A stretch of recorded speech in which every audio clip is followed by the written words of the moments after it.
Editing এর চাপে আমি ভিডিও ব্লগই শুট করতে ভুলে গেছিলাম। তো একটা ফুল ডে ব্লগ শেয়ার করবো, জানি না এটা কি ব্লগ হচ্ছে। বাড়ি থেকে এবার আমাদের সাথে বিদায় হচ্ছে সব মানুষজন, অতিথিরা। একদম ব্যাগ বোঝাই করে সারা মাস কাবারে খাবার দাবার নিয়ে যাচ্ছে আমার জামাইবাবু।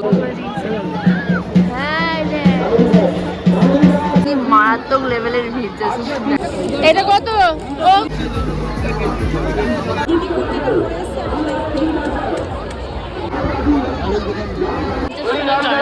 সুন্দর সুন্দর দেখতে আমি অলরেডি কিনে নিয়েছি। 1000 টাকা থেকে 2000 টাকা যারা কেনাকাটা করেছে তাদেরকে আবার সানগ্লাস দেবে ফ্রিতে। যদি আমাকে এখান থেকে অ্যাজ আ ব্লগার হিসেবে এই গিফটটা দেওয়া হচ্ছে।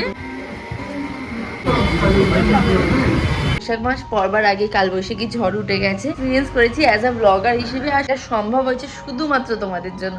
তার না, থ্যাংক ইউ সো মাচ আমাকে এতটা সাপোর্ট করবার জন্য। Hello everyone, welcome back to my channel, myself Kasturi, and welcome back to another exciting vlog. So পয়লা বৈশাখের আগের দিনের এই ব্লগটা, বাংলা বছরের শেষ দিন বলতে পারো আজকে। সকালবেলা ঘুম থেকে উঠে এখন ঘরে বসে বসে অনেকক্ষণ ফোন ঘাঁটছিলাম, বেশ নিজের মতো সময় কাটাচ্ছিলাম। তারপরে মা দিয়ে গেল কফি, আর এই সময় আমার দিদিরাও বাড়িতে এসছে। তো আজকে আমার দিদিরা বাড়ি চলে যাবে। সো চলো এখন কফিটা খেয়ে নেওয়া যাক। কফি খাওয়া হয়ে যাওয়ার পর এখন আমরা ব্রেকফাস্ট করতে গেছি, আর ব্রেকফাস্টে আজকে একটু অন্যরকমের খাবার রয়েছে। যেহেতু আজকে সংক্রান্তি, তাই আমাদের একটু অন্যরকমের রিচুয়াল আছে। জানি না কাদের কাদের এই রিচুয়ালটা আছে, বাট ছোটবেলা থেকে এই রিচুয়ালটা পালন করে এসেছি আমরা। তো আজকে আমাদের ছাতু মাখা খেতে হয়। 2 রকমের ছাতু থাকে, নারকেল কোড়ানো থাকে, মিষ্টি থাকে, খই গুঁড়ো থাকে, চিড়ে মাখা থাকে, আর অনেক কিছু দিয়ে কিন্তু আমরা আজকে মেখে খাই ব্রেকফাস্টটা। ফার্স্টে যে গুঁড়োটা আমি প্লেটে ঢাললাম ওটা ছিল জবের ছাতু, আর এখন যে গুঁড়োটা ঢালছি এটা হলো নর্মাল ছাতু। দেন এরপর নেব নারকেল কোড়ানো, যাতে খাবারটা আরও টেস্টফুল হয়। সত্যি কথা বলতে গেলে এটা আমরা বছরে একবার মেখে খাই, খুব ভালো খেতে, দুর্দান্ত টেস্ট, আমার তো খুবই ভালো লাগে খেতে। এরপর নিচ্ছি হচ্ছে খই গুঁড়ো। খই গুঁড়োও কিন্তু আমাদেরকে ওড়াতে হয়, এগুলো রিচুয়ালে আছে। তো এখানে অল্প একটু খই গুঁড়ো নিয়ে নিয়েছি। চিড়েটা মা আগে থেকেই ভিজিয়ে রেখে দিয়েছিল, তো এই চিড়েটা অল্প একটুখানি এখানে পাশে নিয়ে নিয়েছি।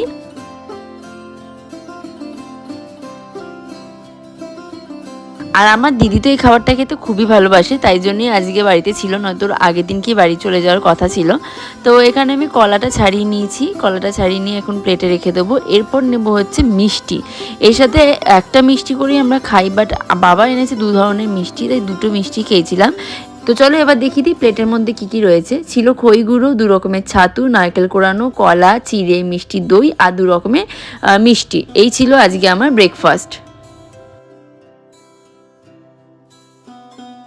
আর দেখতেই পাচ্ছ আমি বাদ দিয়েও বাকি সবাই কিন্তু এখানে খেতে বসে পড়েছে। দিদি, জামাইবাবু, বাবা, মা খেতে বসেনি, আমরা 4 জনে খেতে বসে পড়েছি। চলো তাহলে ব্রেকফাস্ট আগে সেরে ফেলা যাক।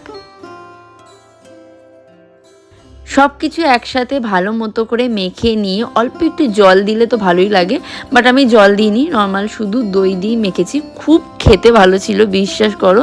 মানে এটা বছরে একবার খাই, আমার কিন্তু দুর্দান্ত লাগে এই খাবারটা খেতে।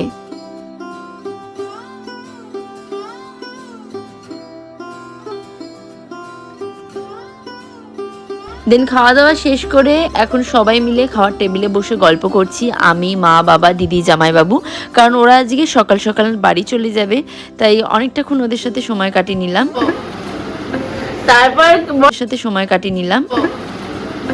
তারপর বল, মন্দিরে উল্টে পড়ে গেছিলি, মায়াপুরের মন্দিরে। এটা মায়াপুরের ছবি। তারপর থেকেই ব্যাস আমার দিদির এখানেই বিয়ে ঠিক হয়ে গেল। এইটা কার ক্যামেরা তোলা হয়েছিল রে? এটা আমাদের দাদু, দেখেছিস? আমাদের দাদু সবার মাঝে বাড়ি থেকে এবার আমাদের সাথে বিদায় হচ্ছে সব মানুষজন, অতিথিরা। পয়লা বৈশাখে একদম ব্যাগ বোঝাই করে সারা মাস কাবারে খাবার দাবার নিয়ে যাচ্ছে আমার জামাইবাবু। যা যা মাছের সব কিছু দিয়ে দিয়েছি আমরা। হ্যাঁ, সব নিয়েছি। আমাদের বাড়ি থেকে এই ঝুটঝামেলা বিদায় হয়েছে। এখন ঘরদের সব পরিষ্কার করতে হবে। গোটা দিনটা যা আউ করেছে।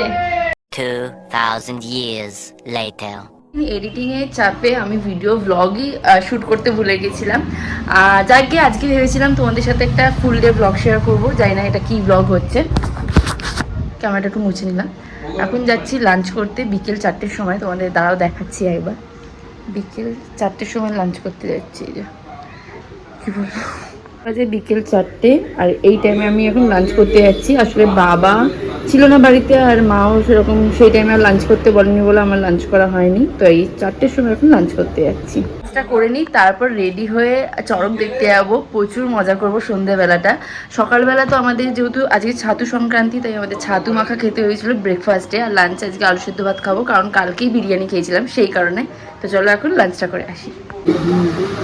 চালু ভাইয়া এটা টকের ডাল করেছো? আর আলু আজকে খেতে হয় টক ডাল। আমাদের খেতেও হয় অবশ্য। এখন লাঞ্চ করা কমপ্লিট হয়ে গেছে, এখন ঘরে চলে এসেছি।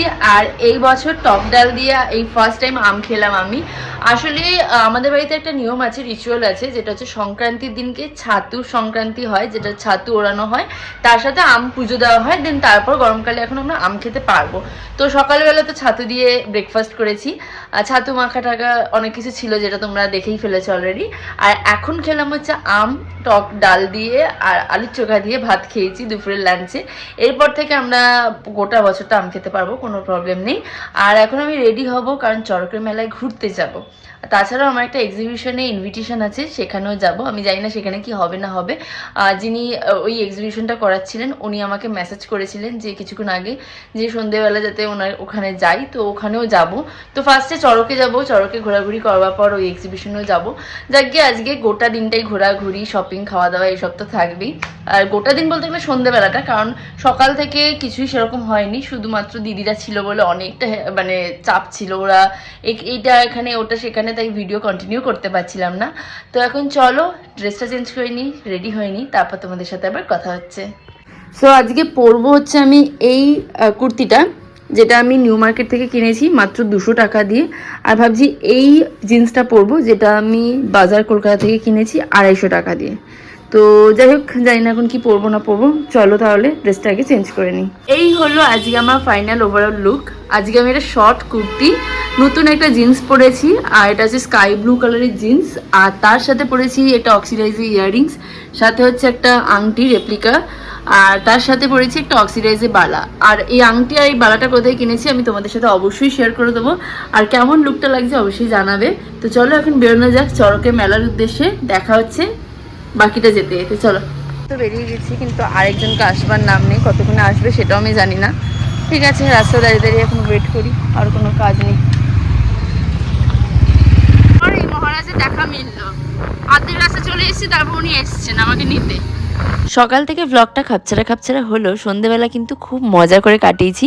তো সন্ধ্যেবেলা আমরা দুজন মিলে বেরিয়ে পড়েছি এখন চড়কের মেলায় যাব। আর চড়কের মেলা থেকে আরেকটা জায়গা আমার ইনভিটেশন আছে, সেখানেও যেতে হবে। তো ফার্স্টে ভাবলাম চড়কের মেলা থেকে আগে ঘুরে আসা যাক, দেন তারপর অন্য জায়গায় যাব। গাড়ি পার্কিং করা কমপ্লিট, এখানে গাড়িটা পার্কিং করে দিয়েছি লালদিঘির ধারে এখানে। এখন আমরা এখান থেকে হাঁটতে হাঁটতে চড়ক হচ্ছে, তাই তো? কি গা সামনে কত ভিড়, সামনে কত ভিড়, জায়গা জাস্ট তো ভিড়। তাও এখানে আবার পয়লা বৈশাখ লোকে আবার কেনাকাটাও করতে শুরু করে দিয়েছে। চল এদিক দিয়ে ঢুকি, পেছনে গেটটা দিয়ে ঢুকবো। যাকে এখানে প্রচন্ড ভিড়, প্রচন্ডই ভিড়। তখন আমরা এখান থেকে বেরিয়ে যাচ্ছি, এর মুখে চলে এসেছি। ওই সড়ক চলে যাচ্ছে।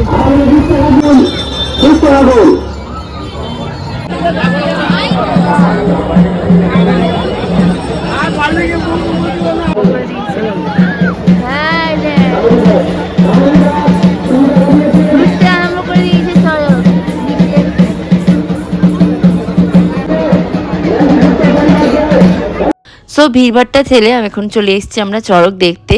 অনেকক্ষণ ধরে দাঁড়িয়েছিলাম চড়ক দেখবার জন্য, কিন্তু সেরকমভাবে এবারে দেখলাম না ঘোরালো। বাট হয়তো বিকেলের দিকে ঘুরিয়েছে, সন্ধ্যের পর গেছি বলে ঠিক দেখতে পাইনি।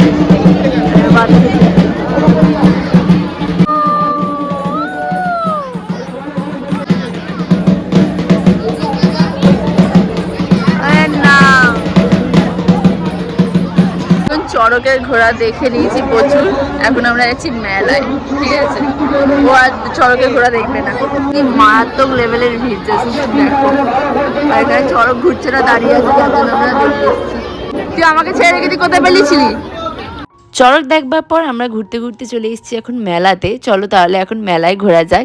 মেলায় তো বিভিন্ন রকমের জিনিস দেখতে পেয়েছি, কোনটা ছেড়ে কোনটা নেব এটাই বুঝতে পারছিলাম না।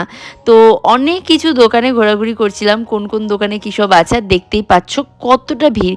ভিড় ঠেলে প্রত্যেকটা দোকানে যাওয়াও অনেকটা কষ্টকর হয়ে উঠছিল, এমনিতেই প্রচণ্ড গরম লাগছিল, তার মধ্যে ভিড় ঠেলে প্রত্যেকটা দোকানে ঢোকাটাও একদম মানে ঘেমে চান হয়ে যাচ্ছিলাম। তা সত্ত্বেও মেলায় ঘোরাটা কিন্তু একদম ম্যান্ডেটারি। মেলা যেখানে বসবে আমি সেখানে থাকবই থাকবো। যাক গে আমি এখানে অনেক কিছু দেখছিলাম, বাট সেরকম কিছুই পছন্দ হচ্ছিল না, আর যেটা পছন্দ হচ্ছিল সেটা দামও অনেক বেশি বলছিল। ওই খেলনা কিনবো, এগুলো কত করে কাকু? আপনার কাছ থেকে নেবো, ওনাকে দেবো, আমি সব ঠিক দেখ, জাস্ট ভিড়ের জন্য গরমটা বেশি লাগছে, আর কিছুই না। তা থেকে নেওয়ার মন চাইছে না, বাট কিছু তো একটা নিয়ে যেতেই হবে না, তাই জন্য দেখছি কি কি নেওয়া যেতে পারে।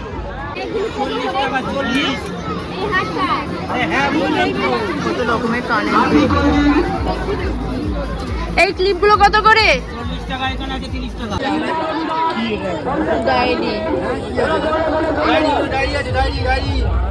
সো এখন মেলায় ঘুরতে ঘুরতে আরেকটা কানের দুলের দোকান পড়লো চোখে, যেখানে এত সুন্দর সুন্দর 30 টাকা 40 টাকা 50 টাকা ইয়াররিংস ছিল, জাস্ট মুগ্ধ হয়ে দেখার মতো ছিল। তো এখান থেকে আমি অলরেডি একটা 30 টাকা ইয়াররিংস নিয়ে নিয়েছিলাম, আর দু একটা ইয়াররিংস দেখছিলাম। এই বড় বড় ইয়াররিংসগুলো মাত্র 50 টাকা করে দাম ছিল, ভাবতে পারছো? তো এখান থেকে একটা 50 টাকার ইয়াররিংস নিয়েছিলাম, আর একটা 30 টাকা ইয়াররিংস নিয়েছিলাম, টোটাল 3খানা ইয়াররিংস নিয়েছিলাম এই দোকানগুলো থেকে কিনে নিয়েছি, যেগুলো এখন ব্যাগে দোকান। এরপর মেলায় ঘুরতে ঘুরতে আমরা ঘুগনি খেতে চলে গিয়েছিলাম।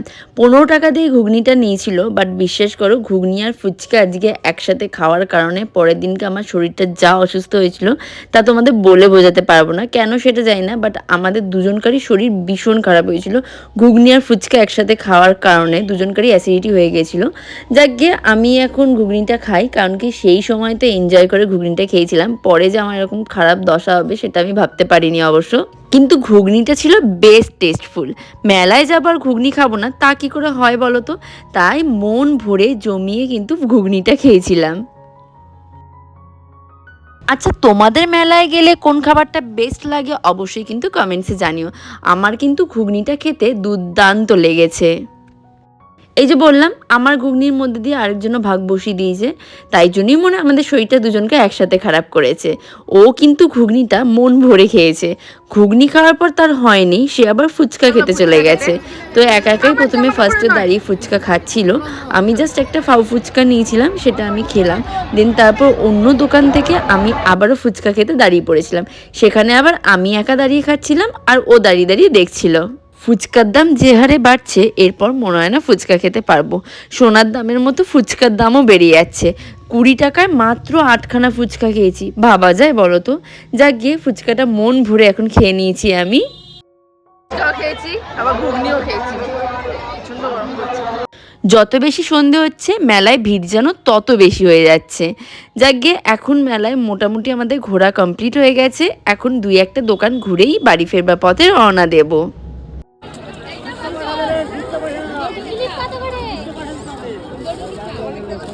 এটা কত? ও কত এটা? এটা কত? এটা কত? ও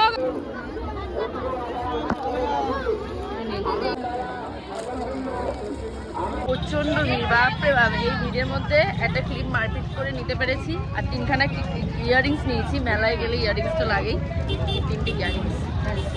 আমাদের গাড়ির কাছে যেখানে আমাদের গাড়িকে পার্কিং করে গেছিলাম, এই আমাদের বাচ্চা একটা, বল এটা আমাদের প্রথম বাচ্চা না? যাই হোক এখন যাবো, গাড়ি করে যাবো হচ্ছে মানকুণ্ডু। প্রচুর সস্তা সস্তায় কানের দুল পেয়ে গেছি, তাই কিনে নিয়েছি। আর 2টো ক্লিপ কিনেছি যা আমি বাড়ি থেকে তোমাদেরকে দেখাবো।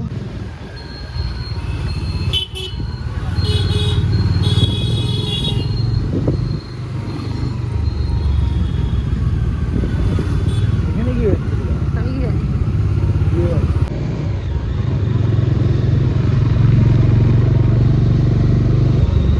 চলে এসছি আমি মানকুণ্ডু স্পোর্টিং ক্লাবে, আর এখানে দেখি ঢুকবো, এখানে একটা এক্সিবিশন চলছে তাই। সো এখানে আমাকে অ্যাজ আ ব্লগার হিসেবে গেস্ট হিসেবে আমাকে আজকে ইনভাইট করা হয়েছিল, কারণ এখানে হচ্ছে লটারি খেলা। এই এক্সিবিশনটা অনেকদিন ধরে মানকুণ্ডু স্পোর্টিং ক্লাবে চলছিল, আর এখান থেকে আমি অনেক কিছুই শপিং করেছি। আজকে ছিল এই এক্সিবিশনের last day. By the way, চিন্তা করবার কিছু নেই, নেক্সট মান্থ মানে মে মাসের 10 তারিখ থেকে 17 তারিখ পর্যন্ত আবারও ওনারা এক্সিবিশন করছেন চন্দননগর নন্দদুলাল মন্দিরের প্রাঙ্গণে। তো তোমরা যারা যারা ভাবছো যে এইরকম এক্সিবিশনে আসবে, তারা অবশ্যই ডেটটা কিন্তু নোট করে নিও। Very bad. আমরা এখন একটা এক্সিবিশনে এসেছি যেখানে লটারি খেলা হচ্ছে, আর সেখানে আমি 1000 টাকা রাখা হচ্ছে। এখন দেখি কতক্ষণের নামটা অ্যানাউন্স করবে, যেন ভগবান করুক আমার নামটা অ্যানাউন্স করা হয়। 1000 টাকা থেকে 2000 টাকা যারা কেনাকাটা করেছে তাদেরকে আবার সানগ্লাস দেবে ফ্রিতে, যদি হয় তাহলে আমি ওটা পাবো। বাট এখানে আমার বুঝতে ভুল হয়েছে, কারণ আমি ভেবেছিলাম এখানে হয়তো লটারি খেলার জন্য আমাকে ডেকেছে। না, সেটা নয়, অ্যাজ আ গেস্ট হিসেবে এখানে আমাকে আজকে ডেকেছিল। আমার যে ছোট্টখাট্ট পরিবারটা ধীরে ধীরে বড় হচ্ছে এবং সেখানে যে আস্তে আস্তে মানুষে আমাকে ভালোবাসছে, সেটা দেখে আমার ভীষণ ভালো লাগছে। বুঝতে একটা জায়গা ভুল হয়েছে, কারণ এখানে আজকে আমাকে আপনাকে ওয়ান স্টপ কালেকশনের বিশেষ পুরস্কার দেওয়া হচ্ছে। কস্তুরী দাস আপনাকে ওয়ান স্টপ কালেকশনের পক্ষ থেকে একটি সুন্দর বিশেষ পুরস্কার দেওয়া হচ্ছে। সো এইটা আমার কাছে ভীষণ বড় একটা বিগ অ্যাচিভমেন্ট, যেখানে অ্যাজ আ গেস্ট হিসেবে আমি সেখানে গেছি, আর সেখানে আমাকে এই গিফটটা দেওয়া হয়েছে, এই গাছটা, যেটা আমার ভীষণ পছন্দ হয়েছে। আমি ভাবতেই পারিনি যে সেখানে অ্যাজ আ গেস্ট হিসেবে আমি যাব আর এরকম একটা সুন্দর গিফট পাবো। যিনি আমার হাতে এই গিফটটা তুলে দিয়েছেন তিনি হলেন ওয়ান স্টপ কালেকশনের ওনার অর্পিতা দি, যিনি আমাকে এখানে ইনভাইট করেছেন এবং উনি কিন্তু এই এক্সিবিশনটা অর্গানাইজ করেছেন। Thank you so much Arpita দি এত সুন্দর উপহার দেওয়ার জন্য। এখান থেকে আমাকে এটা দিয়েছে, আর এনাদের হচ্ছে আরো অনেক রকমের গাছ রয়েছে। তোমরা কিন্তু দেখতে পারো, যারা গাছ প্রেমী তারা কিন্তু এখান থেকে গাছ কেনাকাটা করতে পারো, এবং ওনাদের কন্ট্যাক্ট নাম্বার দেওয়া আছে। তোমরা কিন্তু অবশ্যই ওনাদের সাথে যোগাযোগ করতে পারো। ইনডোর থেকে আউটডোর সব রকমের প্ল্যান্ট কিন্তু ওনাদের কাছে পাওয়া যায়। আপনাদের অ্যাড্রেস কিংবা কিছু? বৈদ্যপতা চন্দন, ঠিক আছে। এবং বিভিন্ন ধরনের টবের মধ্যেও কিন্তু তোমরা এরকম গাছ পাবে, ভীষণ সুন্দর সুন্দর গাছ রয়েছে। তো সারপ্রাইজলি আমি একটা গাছ উপহার পেয়েছি, যেটা দেওয়া হয়েছিল রোপণ থেকে। ওনাদের ওয়েবসাইট আছে www.ropon.com। এখন আগে আমি বাড়ি চলে এসেছি, আর আজকে তো বৈশাখ মাস পড়বার আগে কাল বৈশাখী ঝড় উঠে গেছে। আজকে তোমাদের সাথে তো শেয়ার করলাম আমার জীবনে একটা মেমোরেবল মুহূর্ত বলতে পারো, যেটা আমি ফার্স্ট টাইম এক্সপিরিয়েন্স করেছি অ্যাজ আ ব্লগার হিসেবে। আর সত্যি এটা সম্ভব হয়েছে শুধুমাত্র তোমাদের জন্য। তোমরা ছাড়া হয়তো আমি এই জায়গাটা অ্যাচিভ করতে পারতাম না। থ্যাংক ইউ সো মাচ আমাকে এতটা সাপোর্ট করবার জন্য। তো আমি গিফটটা কোথায় রেখেছি চলো তোমাদের সাথে শেয়ার করি। এই বারান্দাতে আমি এখানে গিফটটা রেখেছি। প্রত্যেক দিন সকালবেলা ঘুম থেকে উঠে আমি গাছটার মধ্যে জল দেবো, আর চেষ্টা করবো গাছটা আরও বেশি দিন যাতে বাঁচিয়ে রাখতে পারি। গাছটার টপটা কিন্তু ভীষণ সুন্দর দিয়েছে, আমার তো ভীষণ ভালো লেগেছে। যাই গাছটাও কিন্তু বেশ পছন্দ হয়েছে আমার।